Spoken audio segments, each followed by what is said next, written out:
So please excuse the dumb jokes, but let's face it, this subject is very boring. However, if you're patient and bear with me, I'll try and make it as painless as possible for you.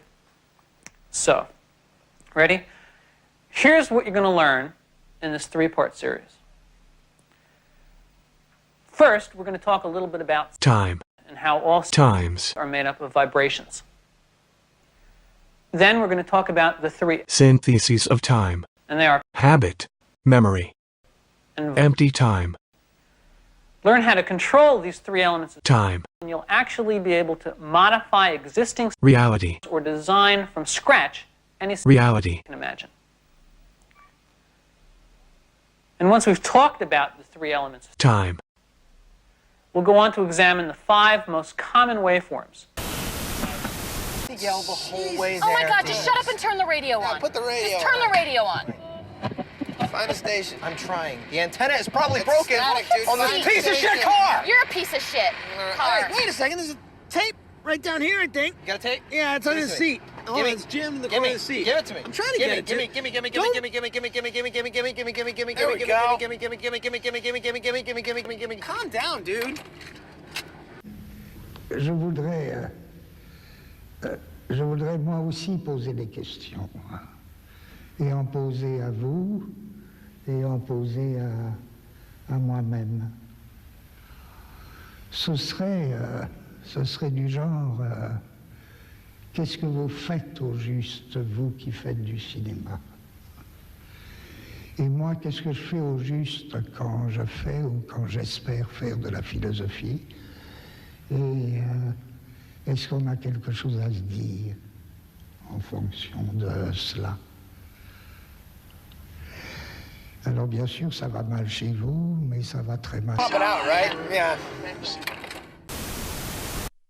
Present day.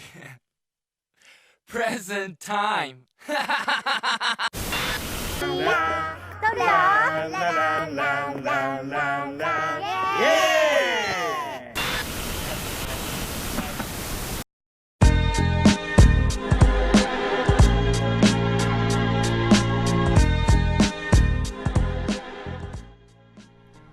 I'm guessing a lot of you haven't heard of Henri Bergson. It's actually pretty understandable. He's not a popular figure in philosophy today. I never even heard his name in school. So you can imagine my surprise when I find out just how popular Bergson was in his day, and just how far he had fallen by the time of Deleuze. Deleuze writes, "There are people these days who laugh at me for simply having written about Bergson at all. It simply shows they don't know enough history. They've no idea how much hatred Bergson managed to stir up in the French university system at the outset, and how he became a focus for all sorts of crazy and unconventional people right across the social spectrum." In fact, Bergson was so influential in his time, he at one point had a highly contentious debate with an up-and-coming physicist, and that physicist's name was Albert Einstein. And what's more, his performance in the debate was so impressive, it's actually considered one of the reasons why Einstein never ended up winning a Nobel Prize for his theory of relativity. And Bergson is no slouch when it comes to the mathematics behind the theory either. He wrote a detailed response to Einstein, which you can follow along equation by equation.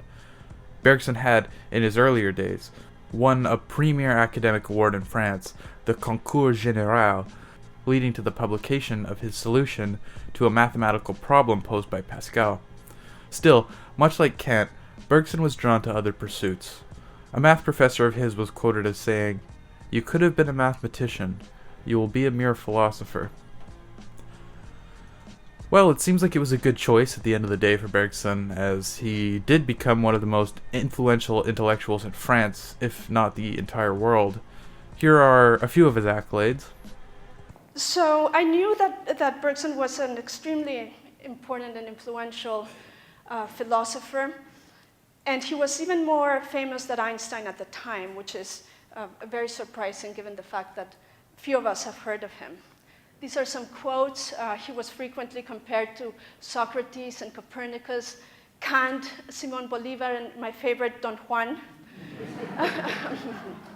John Dewey, somebody that you've heard about, admired him. He said that there was no problem would exhibit the same face before Bergson. William James, also somebody that you may have heard of, admired Bergson profoundly. He said that his work was a true miracle, the beginning of a new era, a sort of Copernican revolution. And I like that because obviously Einstein himself was credited by making a Copernican revolution with respect to time. Jean Val, he would grade the philosophers, one could say, Descartes, Kant, and Bergson. Etienne Gilson called the 20th century the age of Bergson. The greatest thinker in the world, the most dangerous man in the world, an enchanter. He was credited for saving people from committing suicide after they went to his lectures. They decided not to do it. There were mystical pilgrimages to his house in Switzerland, in Sancerre, and people even went to the barbershop to look at the locks of his hair. So it's interesting to think that by the time Deleuze writes Bergsonism in 1966, France already sees Bergson as a laughable topic to write about. Deleuze's revival of Bergson stands at a critical point for the development of Deleuze's own theory, informing a significant degree of Deleuze's philosophical bent. But why was Bergson so volatile? Why did he go from something so internationally respected to something which was the laughingstock of French philosophy? Well, for one, and this is something Deleuze makes a lot out of, Bergson wants to stop privileging reason over intuition. And this is sort of a personal take here, but if you were going to argue against rationality, historically this seems to have been a pretty surefire way to piss off other philosophers, so maybe this has something to do with it. This is how Bergson distinguishes intuition and reason. When you raise your arm, you accomplish a movement of which you have, from within, a simple perception. But for me, watching it from the outside, your arm passes through one point, then through another, and between these two there will still be other points, so that, if I began to count, the operation would go on forever. Viewed from the inside, then, an absolute is a simple thing, but looked at from the outside, that is to say, relatively to other things, it becomes, in relation to these signs which express it, the gold coin for which we never seem able to finish giving small change. So from an intuitive perspective, you moving your arm is a unified action. But from an external, rational perspective, it is something which is dissected in terms of its relation to like signs. You have probably heard of Zeno's paradox before.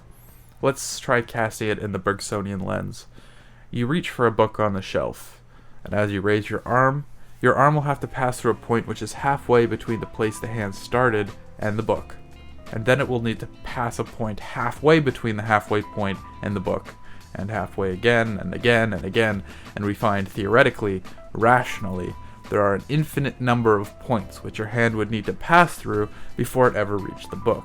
That is, the gold coin that is the analysis of movement gives us unlimited change, unlimited analytical points to rationalize. And yet, phenomenologically, from the standpoint of intuition, there it is. You reach for the book, you grab it, it happens. Movements through points of space isn't something which needs to be rationally considered. You simply lift your hand and grab the book, continuously, not as a series of moments or points which you place yourself in opposition to, but as something you are a part of, a flowing, indivisible moment that you are within. He continues, it follows from this that an absolute could only be given in an intuition, whilst everything else falls within the province of analysis. By intuition is meant the kind of intellectual sympathy by which one places oneself within an object in order to coincide with what is unique in it, and consequently inexpressible. Analysis, on the contrary, is the operation which reduces the object into elements already known, that is, elements common to both it and other objects. So analysis deals with elements of an object that it shares with other objects, signs and symbols which exist in common between things. In the previous example, analysis deals only with the position of the objects in question, stripping away the rest of their properties in service of, in this case, an analysis of distance. Intuition works differently, however. Rather than remaining outside the object, analyzing elements in common to the things outside of it, you put yourself within the object. Or, put another way, you put yourself in the states of mind you attribute to the object by an effort of imagination. In his introduction to metaphysics, he calls this being in sympathy with those states of mind. Sympathy has its own double meaning here, not only as a sort of emotional affection, but also the act of putting yourself in another person's shoes, a metaphorical entering of the other. Rather than being relative, this process of intuition gives access to reality in its unmixed or absolute state. What I experience will depend neither on the point of view I may take up in regard to the object, since I am inside the object itself, nor on the symbols by which I may translate the motion, since I have rejected all translations in order to possess the original. I think this is the key idea of intuition. You can attain a level of knowledge about an object which does not simply relate to external elements of like kind, but instead rejects those translations in favor of the unmixed unity, untranslated, where we ourselves are no longer outside the object in opposition to it, but we find ourselves inside it as the possessor of what it is absolutely. Previous philosophies we've looked at, the more typical approaches to philosophy, rationalism, empiricism, Kantianism, they are all contradicting by the nature of their analytical method, by the fact that they step out of intuition and into the removed modes of thought we were looking at earlier. For Bergson, Kant's idea that absolute knowledge, knowledge of the thing in itself, was inaccessible is only true because Kant set up from the very beginning to try to understand it categorically. Kant claiming that absolute knowledge was only to be known in relation to like elements, signs, symbols, we find that he steps out of the realm of the absolute by definition. The very method of reason that has become so very entrenched in philosophy disqualifies you from absolute knowledge. The projects were all doomed from the start. And Bergson is often seen as a radical riposte to Kantian philosophy, showing the inadequacies not simply of his system, which has been picked apart and prodded endlessly since publication, but the entire philosophical method his system, and countless others, were built upon. We can't even really say that Kant was wrong, according to Bergson. I mean, Bergson wasn't so much taking a side on Kant's analysis. In fact, he thinks Kant was, by and large, right in his approach to metaphysics. The fatal flaw wasn't that Kant didn't understand the relation of intuition and absolute knowledge, it's that he simply denied the idea of absolute intuition as existing. One of the most profound and important ideas in the Critique of Pure Reason is this: if metaphysics is possible, it is through a vision and not through a dialectic. Dialectics lead to contrary philosophies. It demonstrates the thesis as well as the antithesis of the antinomies. Only a superior intuition, which Kant calls intellectual intuition, that is, a perception of metaphysical reality, would enable metaphysics to be constituted. He definitively establishes that, if metaphysics is possible, it can only be so through an effort of intuition. Only, having proved that intuition alone would be capable of giving us a metaphysics, he added, this intuition is impossible. When we are in the object, when we have absolute intuitive knowledge of it, outside of space and time, we are instead within duration, la durée. Intuition is always an intuition of a duration. Bergson gives a lot of illustrative examples, so we have another one for duration. We can think of something like the unrolling of a film reel. One end is all coiled up, and the other is empty. And as one uncoils and grows smaller, the other coils up, grows larger, and builds up behind it. And this is sort of how we feel as conscious beings, like something within us, in front of us, is continually running out, unrolling, coming towards its end.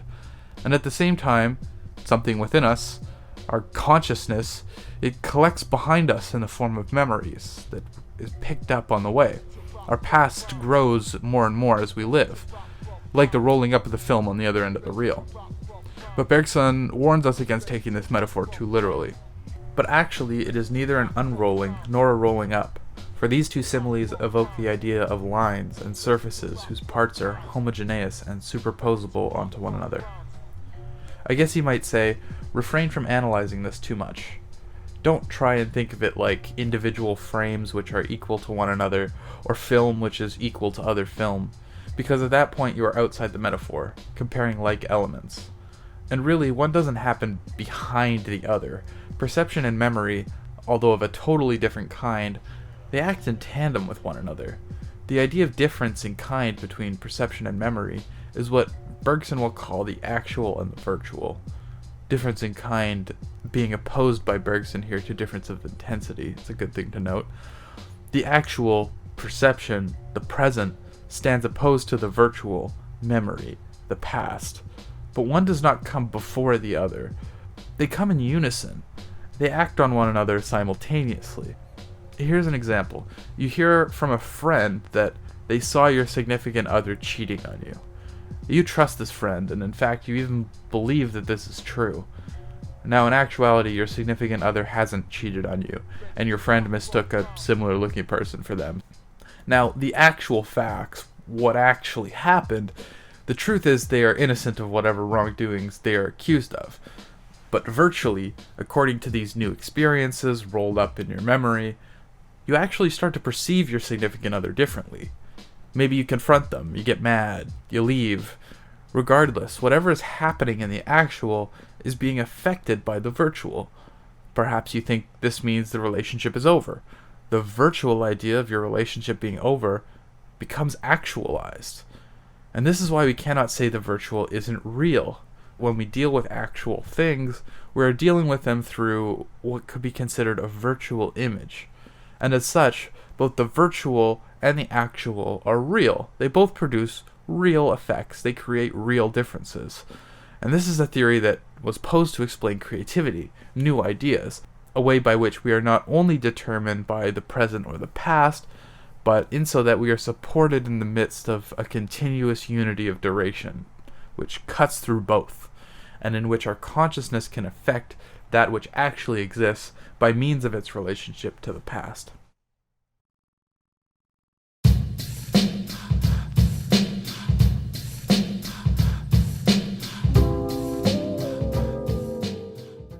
Deleuze publishes Bergsonism in 1966 to little fanfare.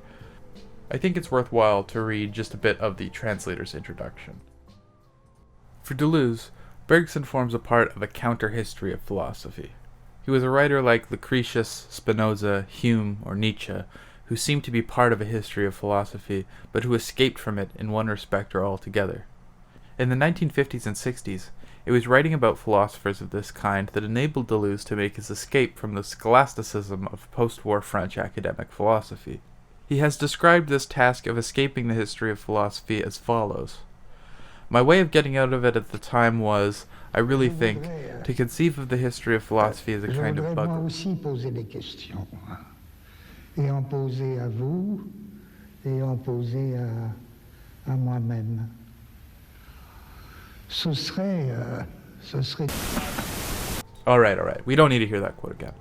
So, Deleuze saw Bergson as representing something more than important, a figure of the sort of philosophical departure so radical that it can't be important.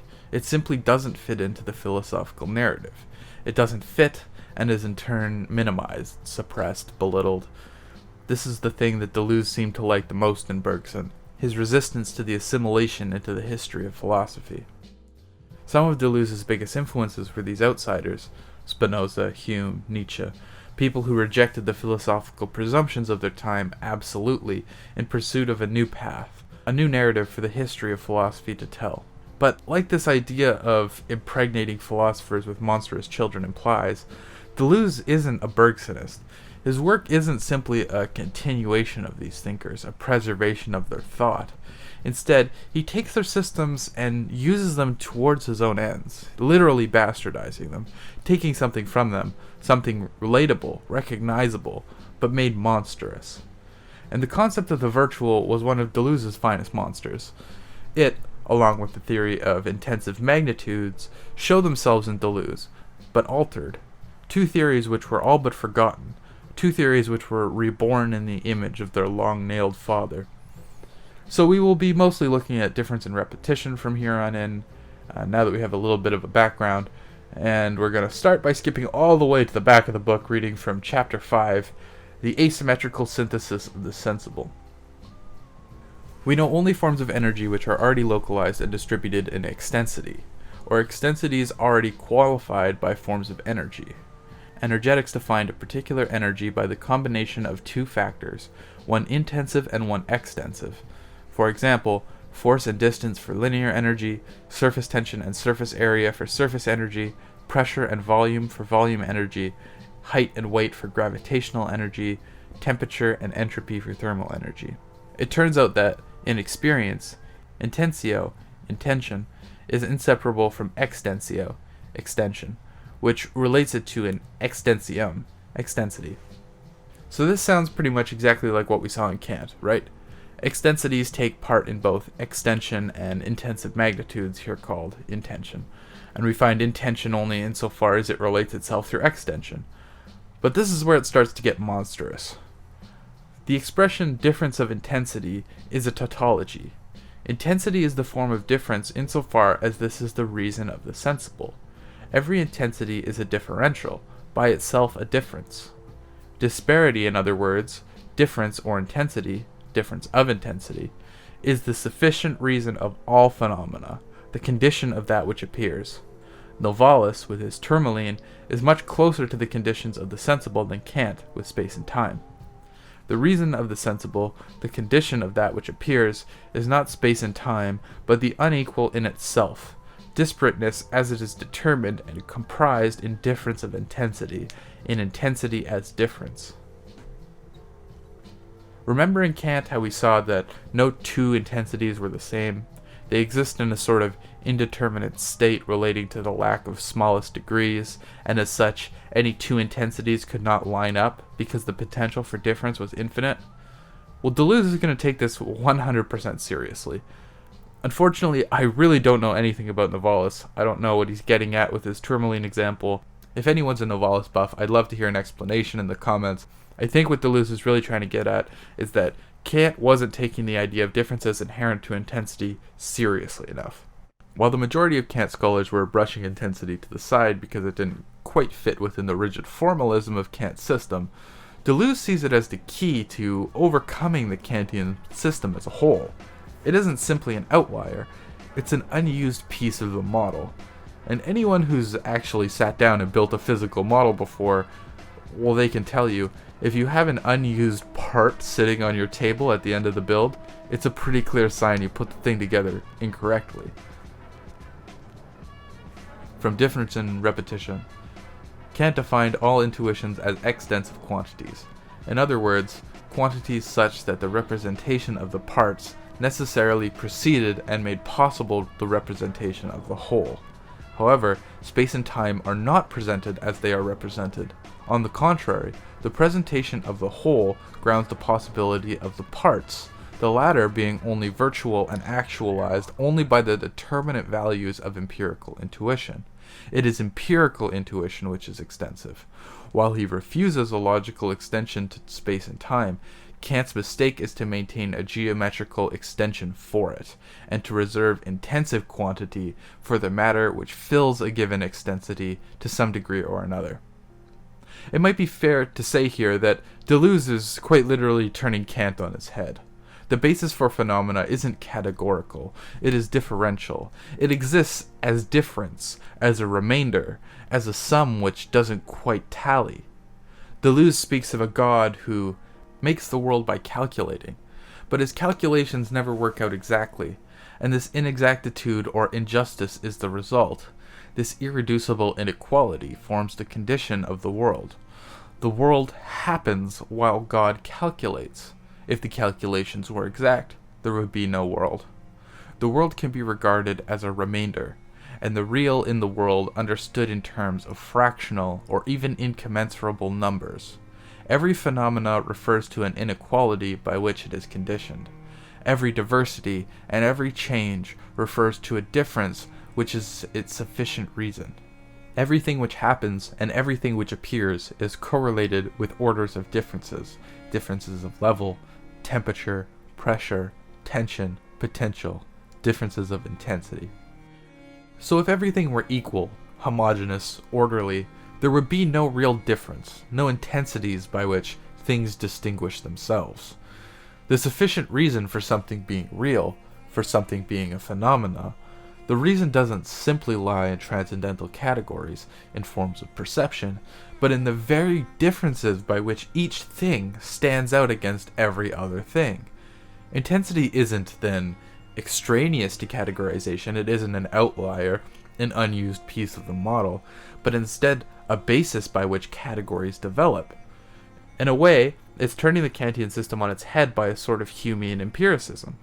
that knowledge really is based on experience, but a transcendental empiricism.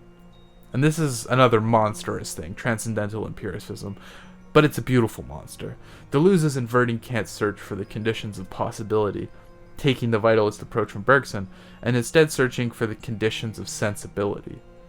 It could be said that Deleuze thinks Kant wasn't critical enough, and that in his own way he fell into dogmatism.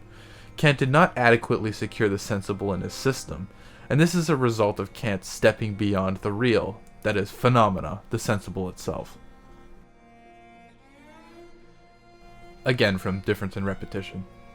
Empiricism truly becomes transcendental and aesthetic and apodictic discipline only when we apprehend directly in the sensible that which can only be sensed, the very being of the sensible, difference, potential difference, and difference in intensity as the reason behind qualitative diversity.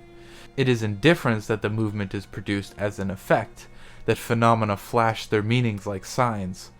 The intense world of difference, in which we find reason behind qualities and the being of the sensible, is precisely the object of a superior empiricism.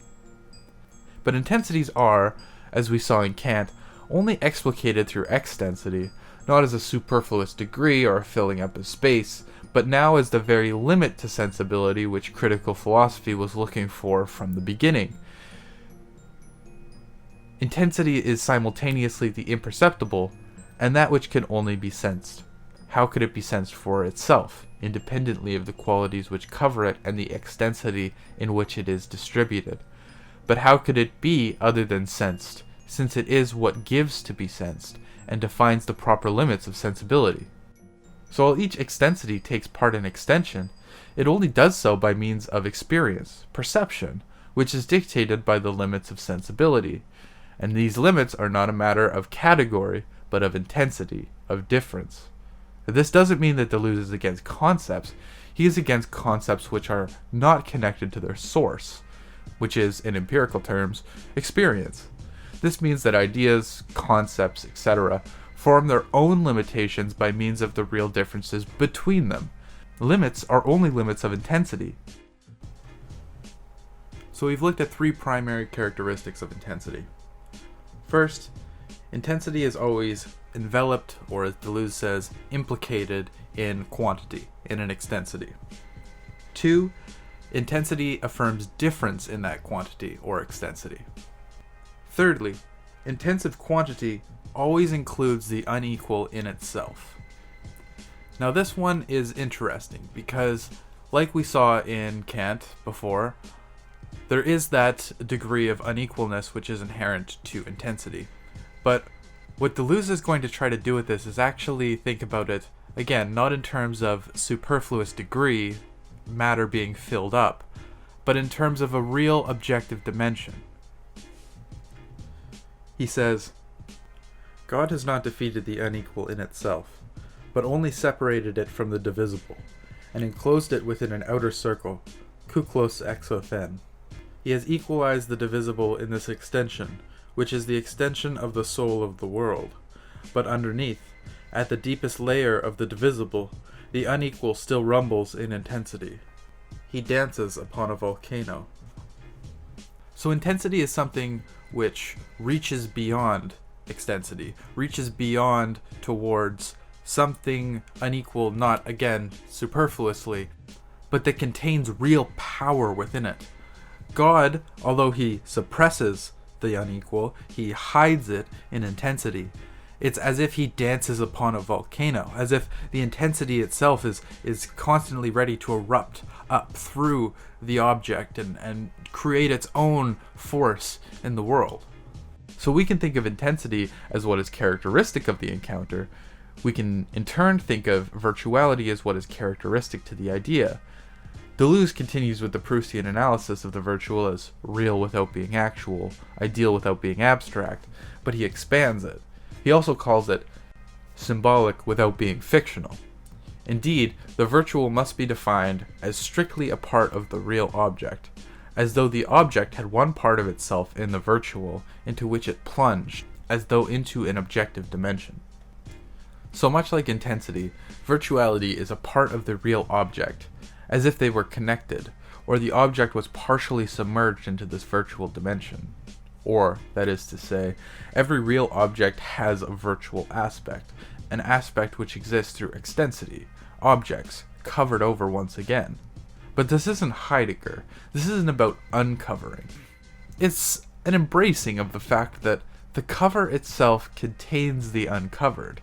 It isn't behind it, but a part of it. The virtual is the real, ideal, yet non-actual element inherent to the real object. Bergson talked about this in The Sense of Memory, that your memory structures your relation to the present. I think Deleuze takes this much further. The virtual doesn't simply exist in the past. It doesn't simply remain as memory, but it's a real empirical element, ideal, but the ideal which is related to the real object. It's not fictional, but symbolic. So what's the point of this? Why impose the virtual onto the real object? Well, let's look back to the interpretations of time we've looked at. We earlier saw in Bergson the metaphor of the uncoiling and coiling of future and past, connected by an absolute present in which consciousness possesses the untranslated originals of the real object. What Deleuze is proposing is something more like a circuit.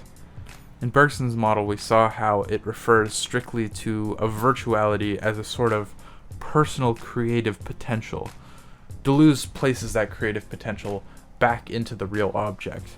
We can see a simple issue on the surface of Bergson's personal potential. If the virtual is a product of memory, it has no parts which transcend its past, no new elements to bring forth real creative difference. Bergson would probably reject this reading, as for him, every absolute moment is a manifestation of real difference, untranslated without like signs. But again, on the surface this seems like a shallow notion of creativity, of difference. In this way, every action is new and different, no matter the repetition, so long as it must exist this way in the absolute. Deleuze is going to complicate everything, as if he could do anything else, by introducing a system built on the three syntheses of time. The first two will probably sound pretty familiar, those being the synthesis of habit and the synthesis of memory. The synthesis of habit, of empiricism, is a synthesis which involves you in the present passing moment.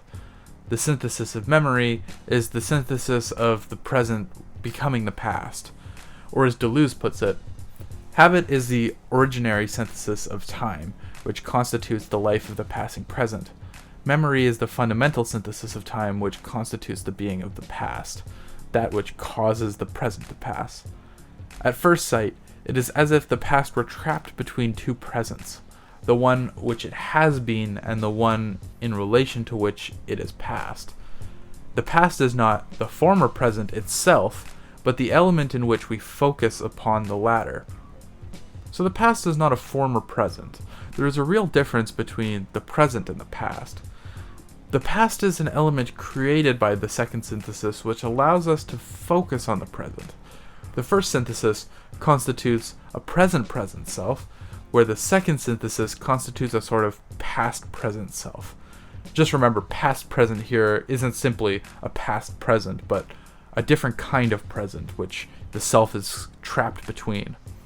And following along this, it seems that the self is not really a unified thing. It's trapped or almost split. Deleuze says that the self does not undergo modifications, it is itself a modification, this term designating precisely the difference drawn. Or it could be said, identity doesn't exist outside of the real as something which modifies the real, but instead designates a difference in the real, and as such, the self doesn't lie outside as a subject which modifies, but is itself a product of modifications, in the real difference between present and past-present, a distinction which does not come from unification, but instead from fracturing, from stratification, and this only comes from the nature of the syntheses. So the first synthesis is the present, the moment of lived experience. The second synthesis is the synthesis of the past-present, memory, that which we use to focus on the present. We have Hume time, the passive synthesis of habit, and Proust time, the passive synthesis of memory. And together it's starting to look a little bit like a reworked model of Bergson's notion of time. But remember, like we saw in Bergson, the present is understood in relation to the past. Deleuze says that the present is focused on by means of the past. So really, there's not just a passive synthesis related to memory, there's also an active synthesis by which the focusing actually happens. And this is founded upon the passive synthesis of habit, the lived experience of the present moment, but relies on the passive synthesis of memory for its content. But what we've looked at so far points to a third synthesis, a synthesis which arises out of the very split we see in the subject, the I which is understood as memory, intention, expectations, etc., and the I which exists as a conscious experiencing being. This is why Deleuze talks of identity as a multiplicity. There are many I's, they are all I, but they are not all the same. And in the same way, the I affects itself using the form of time, but a purely formal time, Kantian time, the third synthesis. Deleuze thinks that Kant's notion of time is critical to understanding the fragmented I, because it is only in the scientific revolution where we finally come to understand time without modality, not as a part of the universe, but as a part of interiority, a formal intuition by which the real is structured, or in Deleuzian terms, time escapes its circular nature and becomes a straight line, a line which passes through the subject, splitting the I between a past and a present, not as a passive synthesis, but as a static synthesis, one which is transcendent, purely formal, does not change, but instead permits change itself, permits real difference. Deleuze describes this third synthesis as a caesura, or a cut, something which breaks through the cyclical nature of your identity, restructuring everything in an instant. Deleuze looks to Holderlin's take on Oedipus, that the story of Oedipus discovering his true nature is this sort of cut. Everything he knew about himself is destroyed. His memories take on a whole new character. There is a radical difference which is destructive, and yet constitutive of a new cycle, a new beginning, a lacuna or disconnect in time by which real difference is created. And this cut doesn't correspond with empirical time. It isn't something you can pinpoint on a clock. It isn't a moment. It is instead a symbol. It is symbolic in intensive depth. We rely upon the overly simple circle which has as its content the passing present and as its shape the past of reminiscence. However, the order of time, time as a pure and empty form, has precisely undone the circle.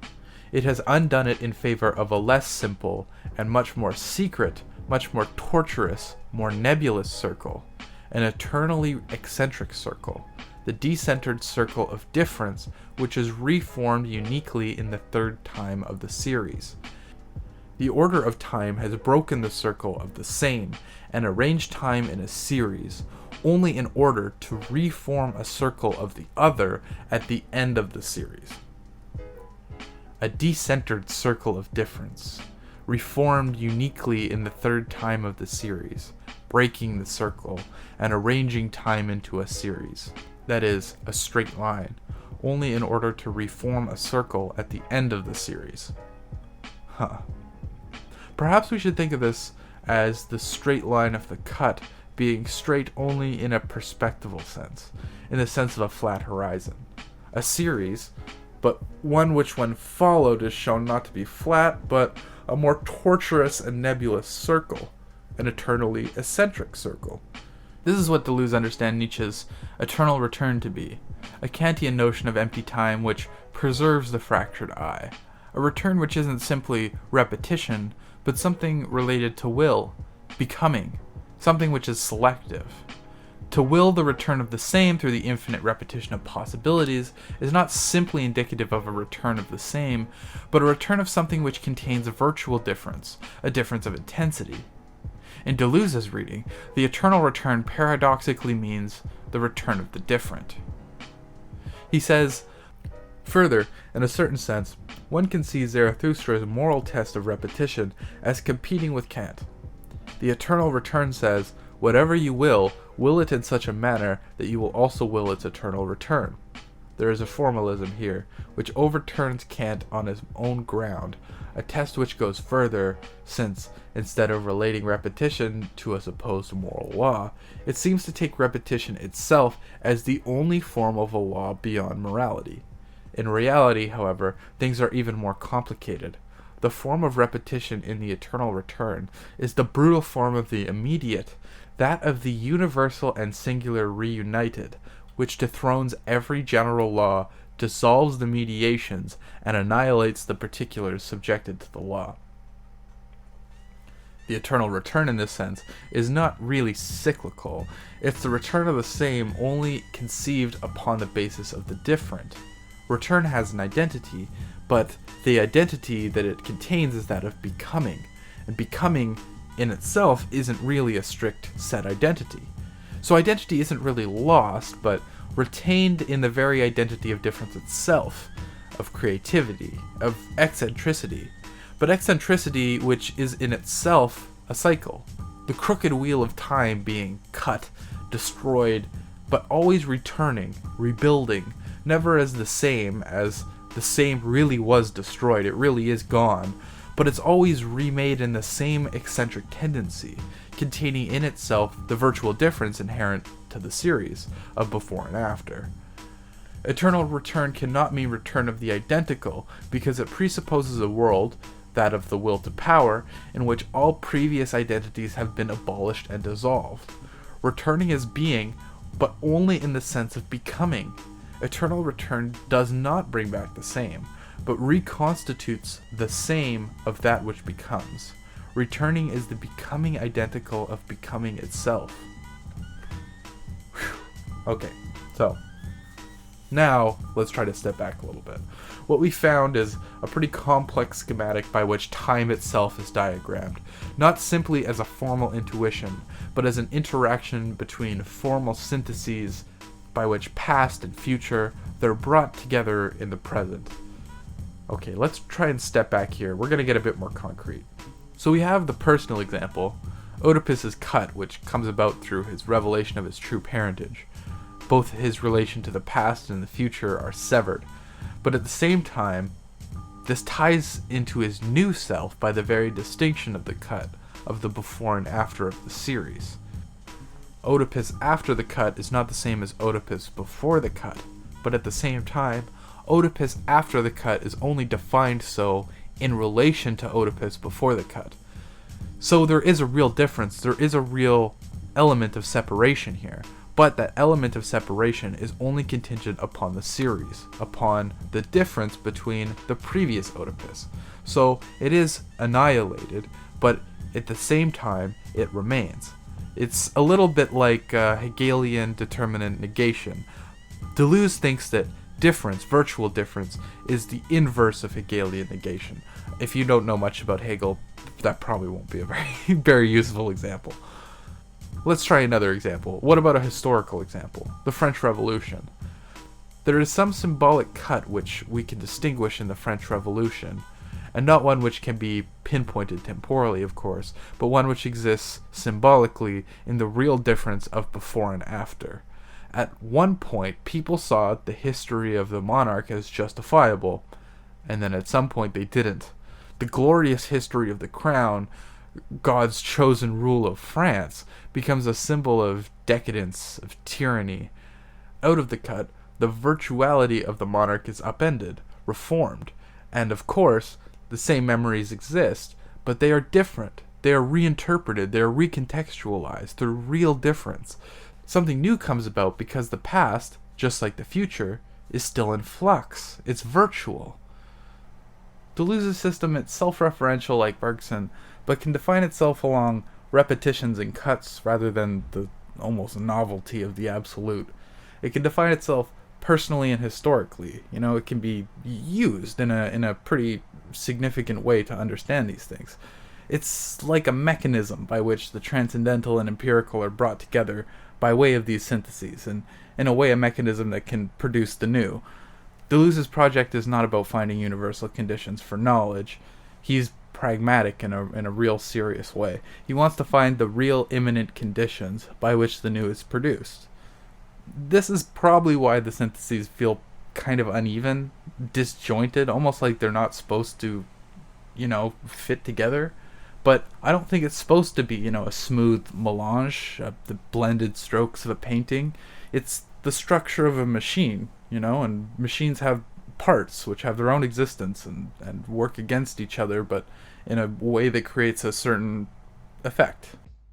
So by this point we've looked at a particular model of time developed by reference to four thinkers.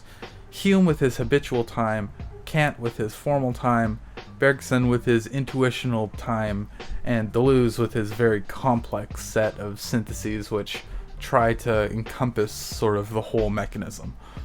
So why is this analysis so important to accelerationism? Well, time plays a really big part in this whole thing. The history of philosophy is not one which favors the study of time. Time is something which, strangely, we can measure quite easily in terms of sundials, the movement of celestial bodies, stuff like that.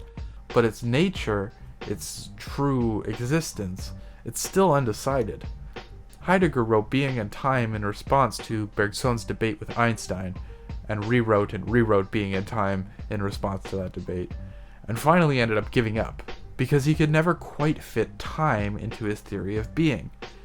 So trust me, it's a contentious issue, and one that accelerationism actually has a lot to say about, and it's one of the main reasons I'm really interested in Nick Land, and one of the reasons I'm making this video, because accelerationism has really managed to produce a unique take on the nature of time, one which Nick Land ties to acceleration. But to get to this, however, the accelerationist take on time, we will have to continue our own eternally eccentric process into the final chapter of our series, when we finally get around to discussing teleoplexy.